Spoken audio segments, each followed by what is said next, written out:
As the sun dips below the amber horizon, the stories of the day finally find their way to a peaceful conclusion. Join us for a moment of reflection and beauty as we explore the lessons learned in the golden light. Click subscribe now and stay for the final reveal today. I never thought a voicemail would save me from losing everything I'd spent 40 years building. But on a Tuesday morning in March, while I was standing in my kitchen in Houston waiting for my coffee to brew, my phone buzzed with a notification, a voicemail from my son. He was supposed to be in his 8 o'clock lecture at UT Austin. Instead, he'd left me a message at 7:47 in the morning, and when I pressed play, his voice was tight in a way I hadn't heard since the night we buried his mother. "Dad, don't call Karen back until you talk to me first. I found something. I'm driving home right now. Please, just wait." Karen was upstairs getting ready for her morning spin class. The paperwork from the financial advisor was sitting on the kitchen table, ready for my signature. $412,000, my entire retirement savings from 31 years with the Houston Fire Department waiting to be moved into what Karen called our future together. I set my coffee down and listened to the voicemail again. My son had never skipped class in his life. Let me back up and tell you how I ended up here. My name is Robert Calloway. Everyone calls me Bob. I'm 63 years old, and I spent 3 decades running into burning buildings for a living. I thought I understood danger. I thought I could read a room, read a person, read a situation. Turns out the most dangerous fire I ever walked into had no smoke and no heat, and I didn't feel a single thing until I was already inside. My wife Margaret died 4 years ago. Pancreatic cancer. She was 58 years old, and we'd been married for 32 years. Daniel was 15 when we lost her. He handled it the way teenage boys handle grief, by going quiet and serious and throwing himself into school. I handled it the way stubborn men in their late 50s handle grief, by pretending I was fine until I forgot what fine even felt like. I retired 8 months after Margaret passed. I told myself it was because my knees were going. The truth was that every call felt heavier after losing her. I'd walk into a fire and think, what does it matter? My captain sat me down and told me that was the most dangerous thing he'd ever heard a firefighter say, and he was right. I turned in my gear and went home to a house that was too quiet. Daniel left for Austin 2 years later on a full academic scholarship, computer science. I drove him to campus, helped him move his boxes into the dorm, and on the drive back to Houston, I pulled into a rest stop and cried for 20 minutes in a way I hadn't let myself since the funeral. My kid was gone. The house was mine. The silence was mine. That's when I made the first mistake. I started spending evenings on one of those online platforms where people over 50 connect. Not even a dating site. More of a social community for retirees. Book discussions, travel forums, hobby groups, low stakes. I told myself. Just conversation. Karen found me in a photography discussion group. She'd posted a beautiful shot of sunrise over the Gulf, taken from somewhere near Corpus Christi, and I'd commented that I'd been trying to get that same light for months without luck. She messaged me privately and said she'd be happy to share the spot sometime if I was ever down that way. We messaged for 2 weeks before we talked on the phone. She was 54, widowed 3 years prior. Ran her own small investment consulting firm out of San Antonio. She had a daughter in her 20s who lived in Portland. She was warm and funny, and she asked follow-up questions. She actually remembered what I'd told her from one conversation to the next. When I mentioned that Margaret had loved bluebonnets, Karen showed up to our first in-person coffee date with a small bouquet of them. She said she'd driven 45 minutes out of her way to find a roadside stand that had them. I was gone from that moment. Completely. Embarrassingly gone. We dated for 8 months before I proposed. I'm not going to sit here and pretend I didn't know it was fast. I knew. My sister in Beaumont told me it was too soon. My son was polite about it, which in retrospect was worse. Daniel was never just politely quiet unless he was working very hard to hold something back. I interpreted his silence as adjustment, as a young man processing change. I told myself he needed time to warm up to her. Karen was endlessly patient with him. Understanding. She'd say things like, "He's protecting you, Bob. That's a good son. Give it time." And I would nod and feel grateful that she was so reasonable. never realizing that every gracious thing she said about my son was also a small way of telling me not to listen to him. We got married at the county courthouse. My sister came. Daniel was there, standing next to me in a button-down shirt that he'd ironed himself, and he shook Karen's hand and called her ma'am. She hugged him, and he let her. Barely. 6 months into the marriage, Karen began talking about consolidating our finances. She said it was inefficient for us to maintain completely separate accounts when we were building a life together. She said her expertise was in investment management, and she could grow my retirement fund significantly if we pooled resources into a joint portfolio she'd manage. She showed me prospectuses and charts and past client returns. She introduced me to a man named Gerald at a downtown Houston office who called himself a senior portfolio advisor and who walked me through everything in calm, professional language. My own financial advisor, a woman named Ruth, who'd managed my accounts for 11 years, called me after Karen submitted the transfer paperwork and told me she had concerns. She said she'd looked into the firm Karen was associated with and couldn't verify several of the credentials Karen had listed. I told Ruth that Karen was my wife and I trusted her, and that Ruth was being overly cautious. Ruth told me she'd worked with me long enough to say what she thought, and what she thought was that I should pump the brakes. I didn't listen to Ruth either. The paperwork was sitting on the kitchen table. Gerald was expecting my signature that afternoon. Karen was upstairs humming to herself, getting ready for spin class. And my 19-year-old son was somewhere on I-10 between Austin and Houston, telling me to wait. I texted him back, "I'm home. Come straight here." Then I took Karen's paperwork and put it in the kitchen drawer. When she came downstairs in her workout clothes, I told her Gerald had called to push the meeting to Thursday. She kissed me on the cheek and told me that worked perfectly. She needed to run some errands anyway. She grabbed her keys and left. I stood at the kitchen window and watched her back out of the driveway. My son arrived 2 hours later. He was still in the clothes he'd clearly slept in, and his eyes had the focused, exhausted look that Margaret used to get when she was working through a problem she refused to let go of. He dropped his backpack on the kitchen table and pulled out his laptop without sitting down. "Dad, I need you to not get defensive. I need you to just look at what I found." I sat down. He turned the laptop toward me. 3 weeks earlier, Daniel had been helping me set up a new email account because my old one kept getting flooded with spam. In the process, he'd accidentally synced my phone back up to the laptop and gained access to some files Karen had sent me, documents she'd emailed for me to review. He'd noticed something off about the letterhead on the portfolio prospectus. A tiny thing, a font inconsistency that meant nothing to me, but that meant something to a computer science student who spent part of his scholarship research on document verification systems. He'd started pulling the thread. The screen showed me a side-by-side comparison. On the left, the letterhead from the investment firm Karen had given me. On the right, a filing from the Texas State Securities Board. The registered firm existed. The address was real, but the logo Karen had been using on her personal documents was a modified version, slightly different font weight, the color a shade off from the registered entity. Someone had taken the real firm's branding and altered it just enough to use without authorization. "Keep going," my son said quietly. The next page was a background search he'd run on Gerald, the portfolio advisor. Gerald's professional licenses had lapsed 14 months ago. He was no longer authorized to provide investment advice in the state of Texas. His current registration listed him as a notary, not a securities professional. She knew that, Daniel said. She had to know that. She set up the meeting herself. I stared at the screen. My chest felt hollow. "There's more, Dad." He'd searched Karen's name, her full name, Karen Whitfield, against public court records across multiple states. In Oklahoma, there was a civil judgment from 6 years ago. A man named Howard Pierce had sued a woman named Karen Whitfield for fraud in connection with a joint investment scheme. The case had settled out of court. The terms were sealed. Howard Pierce was 67 years old, a retired oil industry worker, a widower.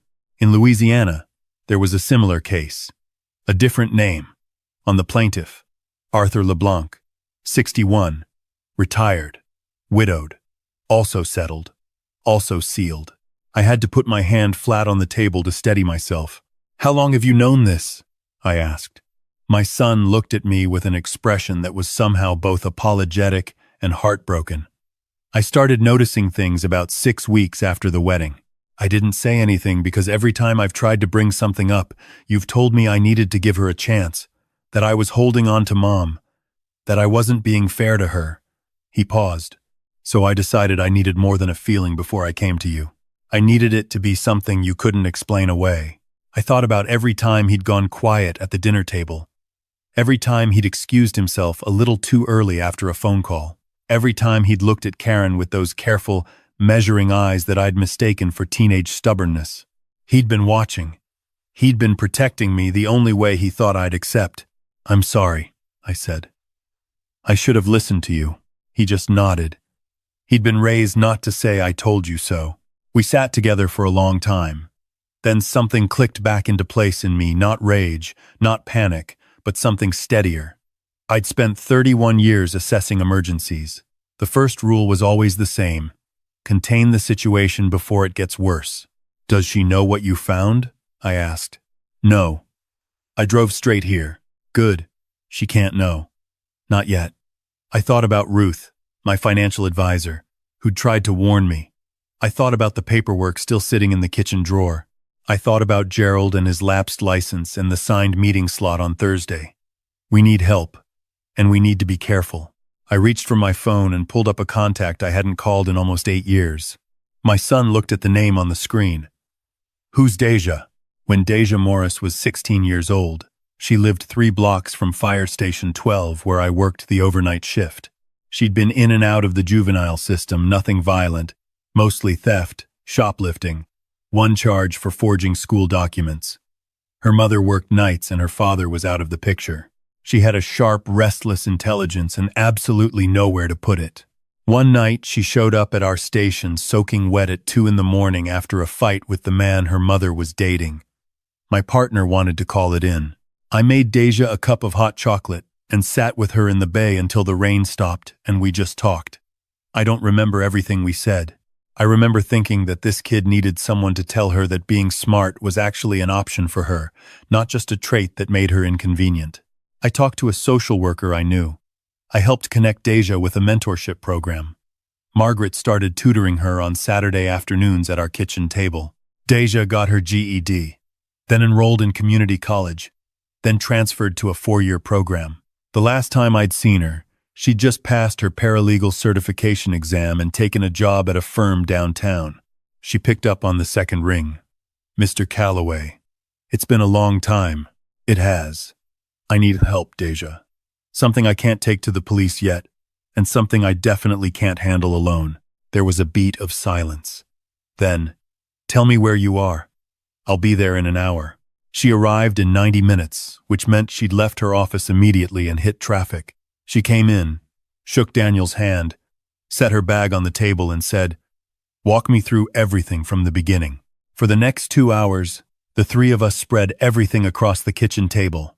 Printouts, screenshots, the original paperwork, the court records Daniel had found. Deja had a yellow legal pad and a pen, and she wrote constantly, asking sharp, precise questions. She called a colleague at her firm twice to verify legal terminology. By the time we were done, she'd filled 6 pages. "Okay," she said, setting down her pen. "Here's where you are. The civil cases in Oklahoma and Louisiana suggest a pattern, but they were sealed, so they can't be used directly. What you have right now is circumstantial suspicious, clearly. But Karen's attorney would argue you're speculating about intent. You need something that documents her intent to defraud you." "How do we get that?" I asked. "You keep the Thursday appointment. You go through with it. Except, instead of signing anything real, your financial advisor, Ruth, right, sets up what looks like a legitimate transfer confirmation, but is actually a monitored account. If Karen or Gerald attempt to move or access those funds without your explicit documented authorization, that's a provable act. That's when you go to the police with everything." It was a version of the plan I'd started forming in my head. Hearing it from someone who knew the law made it feel less desperate. "There's a risk," Deja added. "If Karen suspects you know, she runs. You lose the paper trail and the money stays legally murkier to recover." She won't suspect, I said. I spent 31 years responding to emergencies without letting people see my face change. I can do 3 more days. Deja looked at me for a moment. Mr. Calloway, with respect, this is different. This isn't a stranger. This is someone who lives in your house. She was right, and she was right to say it. But I also knew that Karen's entire scheme depended on my emotional compliance. As long as she believed I was devoted and trusting and a little bit oblivious, she had no reason to deviate from her plan. I'll call Ruth tonight, I said. My son put his hand on my arm. What do you want me to do? Go back to Austin tomorrow morning. Act normal.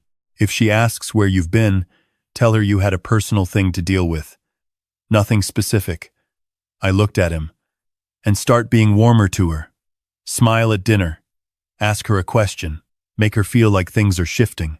Daniel's jaw tightened the way his mother's used to. Then he nodded. Ruth met me at her office early Wednesday morning. When I told her everything, she sat very still for a long time. Then she said, I've been doing this for 23 years, Bob, and I have never been so glad to be ignored and then eventually listened to. Yes, I can set this up. I have a compliance officer I trust completely. We spent 2 hours designing the account. It would look entirely legitimate from Karen's side: wire routing number, account balance confirmation, all of it. But any attempted withdrawal or transfer would be flagged instantly and routed to a monitoring queue that Ruth's compliance officer controlled. What she doesn't know, Ruth said, closing her laptop, is that Gerald's license lapse makes anything he processed potentially voidable. If we can document that Karen knew his credentials were invalid when she arranged this meeting, that goes to intent. Can we prove she knew? Ruth slid a piece of paper across the desk. It was a printout of a professional licensing notification, an automated email that went to anyone who'd registered as a professional contact for Gerald's now lapsed license. The email had been sent 14 months ago. One of the listed contacts was an email address with Karen's name in it. She'd known for over a year. Wednesday night was the longest night I can remember. Karen made pasta for dinner and talked about a vacation she wanted to plan. She was thinking, Portugal, she said, maybe in the fall. She asked if I'd ever been to Lisbon. I told her I hadn't and that it sounded beautiful. She reached across the table and squeezed my hand and smiled. I squeezed back. I lay awake next to her that night for hours. I thought about the man named Howard in Oklahoma who'd been sitting where I was sitting, probably on a night just like this one, trusting. I thought about Arthur in Louisiana. I thought about whatever other men there might be whose cases had never even made it to a civil filing because they were too ashamed or too exhausted or too heartbroken to fight. I thought about Margaret. I thought about how Karen had asked me about her early in our relationship, had listened to me talk about her with what seemed like genuine tenderness. I'd thought it was empathy. I understood now that it was research. She'd been mapping the shape of my grief to understand exactly how to climb into it. The rage I felt was very cold and very quiet, and I let it sit there without doing anything about it. Thursday came. Karen and I drove downtown together. She was bright and cheerful, touching my arm at red lights, talking about which restaurants she wanted to try near the financial district. Gerald was waiting in the conference room when we arrived, papers arranged neatly on the table, 2 pens set out in parallel. I sat down. I looked at the transfer authorization form. Ruth had replaced the real account information with the monitored account details identical in appearance, different in destination. Karen didn't know. Gerald didn't know. I picked up a pen. I signed. Karen signed as joint account holder. Gerald notarized. There were handshakes and smiles, and a moment where Karen leaned her head against my shoulder and said, "This is our future, Bob." I smiled and agreed that it was. On the drive home, she was humming. That night, Deja texted me at 11:42. Ruth's compliance officer flagged an attempted transfer. Karen had tried to move $380,000 from the monitored account to a bank in the Cayman Islands within 6 hours of the paperwork being signed. The transfer was blocked. The documentation was time-stamped and complete. I didn't respond to the text. I set my phone face down on the nightstand and watched the ceiling for a while. At some point, Karen's phone lit up on her side of the bed. She reached for it with the automatic quickness of someone who'd been waiting. She read something on the screen and went very still. Then she slid out of bed quietly and went downstairs. I heard her voice from the kitchen, muffled, tense. I let her talk. The next morning she came back to bed before I was supposed to be awake, and I listened to her breathing slowly normalize back towards sleep, and I thought about what it must take to fall asleep that cleanly when you are doing what she was doing. I genuinely could not fathom it. At breakfast she was distracted, checking her phone every few minutes. She said she had errands to run and left by 9. I texted Deja immediately. Deja had anticipated this. She had a contact, a private investigator she'd worked with through her firm, who'd been following Karen's movements since yesterday afternoon. Karen drove to a UPS store near the Galleria, where she had a private mailbox. She retrieved several envelopes. She drove to a coffee shop and made 3 phone calls in the parking lot. Then, she drove to a storage facility off Westheimer and spent 40 minutes inside. The investigator got photos of what she brought out to her car. 2 zippered portfolios, a large manila envelope, a rollaway bag that looked packed for travel. I called Deja. She's getting ready to run. I know. Bob, I think it's time to go to the police. Is what we have enough?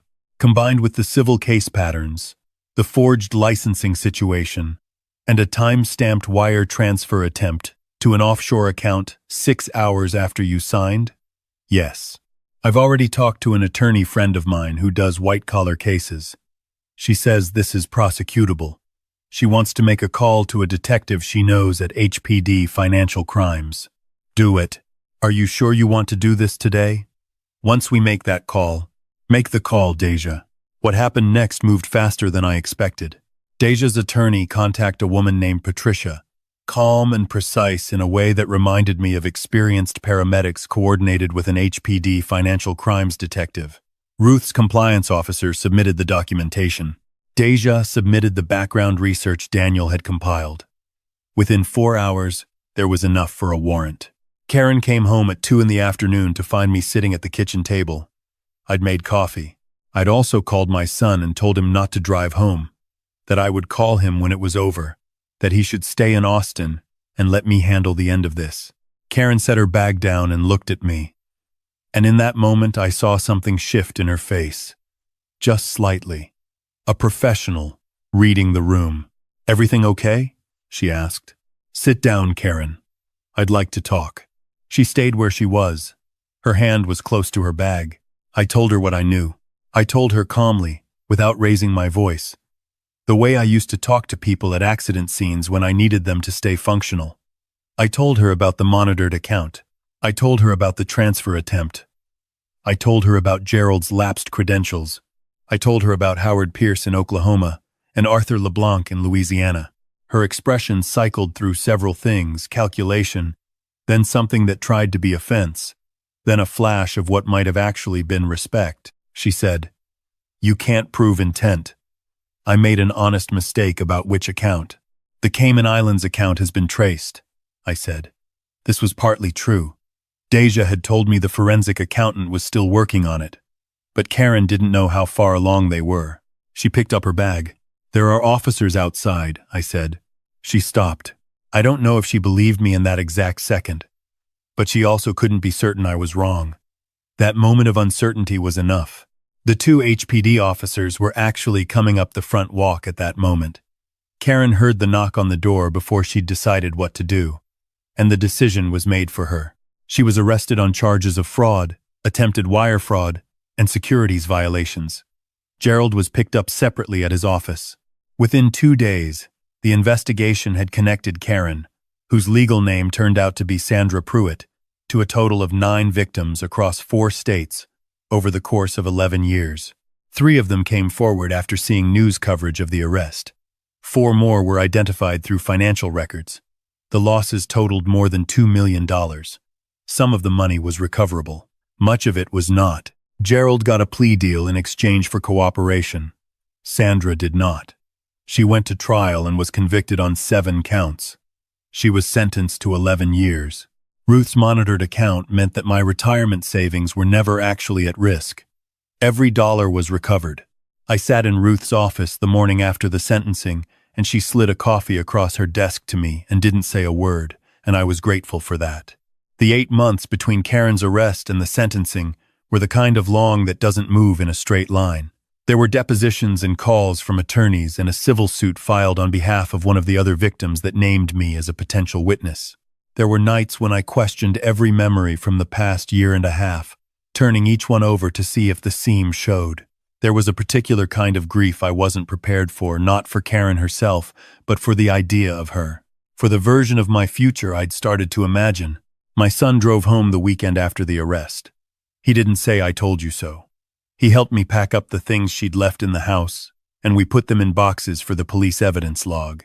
Then we ordered pizza and watched old baseball games on TV and didn't talk about it much, and somehow that was exactly right. Deja came by the house about a week later. We sat on the back porch, and she told me about the caseload at her firm, and I asked about her life, and she talked about wanting to go to law school in the fall. I told her she'd be an exceptional attorney. She shook her head and said, "Mrs. Margaret used to say the same thing. She was right about everything," I said. "She was right about you too. She used to tell me you were the stubbornest person she'd ever loved." Deja looked at me sideways. She also said the good ones always figure it out eventually. I thought about that for a long time after she left. Here's what I've learned. And it came slow, and it cost more than money. Grief doesn't make you weak. Grief is actually some of the hardest work a person can do. But when you're in the middle of it, you're vulnerable in ways you can't always see. And there are people in this world who are very skilled at finding those openings and walking through them with a smile. They're not exceptional. They're not masterminds. They're just patient and practiced, and counting on the fact that you want so badly to believe them that you'll help them with the work. My son saw what I refused to see. He didn't make a scene. He didn't issue ultimatums. He went home and researched and compiled and verified until he had something I couldn't argue with, and then he drove 3 hours to set it in front of me. 19 years old. He handled it better than I would have, Ruth tried to tell me. I didn't listen, because I'd decided I knew better than her professional judgment about my own situation. Thinking back on that conversation makes my face warm. And Deja, a kid I'd helped out one rainy night in a fire station bay, showed up 8 years later and helped save my retirement. She came in on a workday without hesitation and sat at my kitchen table with a legal pad and treated the whole thing like it was simply the next thing that needed to be done. I asked her once why she'd dropped everything to help me. She said, "Because somebody did that for me once, and I've been looking for the chance to pass it back ever since." I've started volunteering at a youth resource center in Midtown. They work with kids transitioning out of foster care at 18 kids who age out and suddenly have no infrastructure, no support system, no one in their corner. I go 2 evenings a week. Mostly I just talk to them. And I listen. I tell them about the jobs I've seen that are harder than they look and easier than they seem. And I tell them that being smart is an option, and that option is available to them specifically. Daniel is doing well in Austin. He calls twice a week now, and I pick up every time. He told me recently that he's thinking about a double major in computer science and criminal justice. I told him that sounded like a natural fit. He laughed, which is a sound I will never take for granted again. Ruth manages my retirement fund. She sends me quarterly reports with little handwritten notes in the margins. I read every word. The house is quiet in the way that houses are when they hold one person. But it's not the same quiet as before. I've stopped filling it with noise to keep myself company. I've started being more careful about who I let in. Not cautious, the way a closed person is cautious, but careful the way someone who values what's real has learned to be. I still think about Howard Pierce in Oklahoma. I've thought about reaching out. I don't know if it would help him or just reopen something that's trying to heal, but I've thought about it. The other day, I was at the coffee shop on my corner, and a man sat down at the table next to mine. He was about my age, maybe a little older, and he was on the phone with someone, and his voice had that particular quality. The warmth of a person talking to someone new, someone he was working hard to impress. He kept saying things like, "No, really, I'd love to hear more about that," and laughing at the right moments. I didn't say anything. It wasn't my place. But I sat there a little longer than I needed to. If there's anything I want to leave you with, it's this. When the people who know you best, not the people who are trying to get close to you, but the ones who've already been there when they try to tell you something, sit down and listen. Not because they're always right, but because they're not trying to get anything from you. They're just trying to protect what's real. My son drove 3 hours on a Tuesday morning to tell me the truth when he didn't know if I'd believe him. That's not nothing. That's everything. Where are you watching from today? And whatever time it is where you are, I hope you've got someone in your corner who'd make that drive.